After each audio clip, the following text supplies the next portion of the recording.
കല്ലുവാതക്കൽ മാടങ്കാവ് ഹൈസ്കൂളിന് മുന്നിൽ നാഷണൽ ഹൈവേയുടെ നവീകരണത്തിന്റെ ഭാഗമായി ജോലി ചെയ്തുകൊണ്ടിരുന്ന JCBയുടെ ബക്കറ്റ് KSRTC ബസ്സിൽ വീശിയിടിച്ച അപകടം. നിരവധി പേർക്ക് പരിക്കേറ്റു. ഇന്ന് രാവിലെ 7:15 തിരുവനന്തപുരത്ത് നിന്ന് എറണാകുളത്തേക്ക് പോകുകയായിരുന്ന ബസ്സിന് മുന്നിലേക്ക് JCB ഡ്രൈവറുടെ അശ്രദ്ധ മൂലം ബക്കറ്റ് വീശിയടിച്ചായിരുന്നു അപകടം.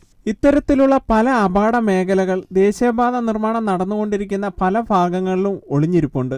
ദേശീയപാതയുടെ അശാസ്ത്രീയ നിർമ്മാണ രീതിയും അതുമായി ബന്ധപ്പെട്ട് ഉണ്ടാകാൻ സാധ്യതയുള്ള അപകട സാധ്യതകളെപ്പറ്റിയും സമുദ്രാഭിഷം മുൻപും പൊതുജനങ്ങൾക്കും അധികാരികൾക്കും മുന്നറിയിപ്പ് നൽകിയിരുന്നു. അത് ഇപ്പോൾ യാഥാർത്ഥ്യമായി തുടങ്ങിയിരിക്കുന്നു. നിലവിൽ മറ്റൊരു അപകട മേഖലയായി ചൂണ്ടിക്കാണിക്കുന്നത് പാറ ജംഗ്ഷനിൽ രാജ്ബാറിന് എതിർവശത്തായി കൂട്ടിയിട്ടിരിക്കുന്ന മണൽ കൂനകളാണ്. യാതൊരു അപകട മുന്നറിയിപ്പും നൽകാതെയാണ് ഇവിടത്തെ പണിയും പുരോഗമിക്കുന്നത്. ഇന്ന് കല്ലുവാതുക്കൽ ഹൈസ്കൂൾ ജംഗ്ഷന് സമീപമായിരുന്നു അപകടം നടന്നതെങ്കിൽ നാളെ അത് പാറ ജംഗ്ഷനെ ആകാനുള്ള സാധ്യതയും ഈ അവസരത്തിൽ സമുദ്രാഭിഷൻ ചൂണ്ടിക്കാണിക്കുന്നു. സുരക്ഷാ മാനദണ്ഡങ്ങളൊന്നും പാലിക്കാതെയാണ് ദേശീയപാത നവീകരണത്തിന്റെ ഭാഗമായി റോഡ് നിർമ്മാണ പ്രവർത്തനങ്ങൾ ഇവിടെ നടന്നുകൊണ്ടിരിക്കുന്നത്. മാസങ്ങൾക്കു മുൻപ് പാറ ജംഗ്ഷനിൽ പാറ പൊട്ടിക്കുന്നതിനായി national highway authority of India സ്വീകരിച്ച നടപടി പാറ ജംഗ്ഷനെ ഒരു വൻ ദുരന്തത്തിലേക്ക് നയിക്കേണ്ട ഒന്നായിരുന്നു.